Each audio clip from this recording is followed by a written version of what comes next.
नमस्कार.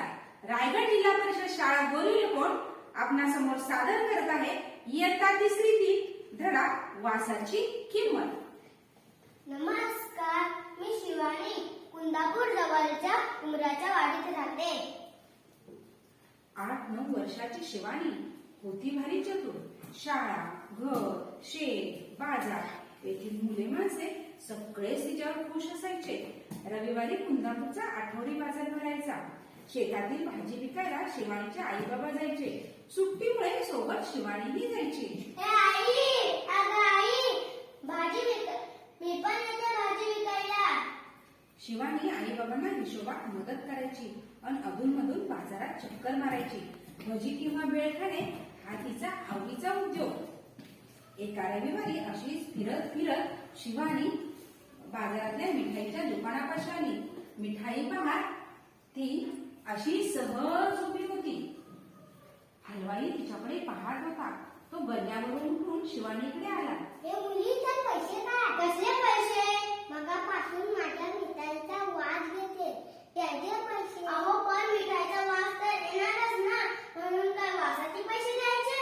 पैसे दिले पाहिजे. पैसे दिले पाहिजे असे म्हणून हलवाई ओरडू लागला. हळूहळू बघ्यांची गर्दी जमली. काय माणूस आहे हा, नेहमी असंच काहीतरी विचित्र वागतो. वासाचे पैसे, खुळाच दिसतोय. शिवानीला काहीतरी सुचले. थांबा, मी पैसे घेऊन येते. मी पैसे घेऊन येते असे म्हणून गर्दीतून वाट काढत ती आईकडे निघाली. आई, भाजी विकून आलेल्या चिल्लर पैशांची ठेली दे ग. का ग, काय झालं? कशाला पाहिजे? अगं आई, ती एक गंमत आहे, तू पण चल. चिल्लर पैशांची पिशवी घेऊन दोघी निघाल्या. मिठाईच्या दुकानापाशी गर्दी तशीच होती.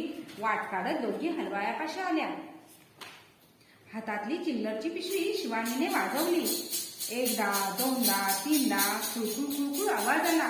गर्दीतले लोक शांत होऊन ऐकत होते. मिळाले पैसे, घेतले पैसे, कुठं मिळाले? अहो, मी तुमच्याकडून काय घेतलं? मिठाईचा वास. मग त्याची किंमत काय असणार? पैशाचा आवाज. बरोबर की नाही? अगदी बरोबर.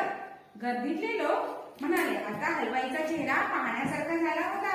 शिवानी मात्र ऐटीत घरी निघाली. पैशांची पिशवी घेऊन ती आईसोबत घरी गेली.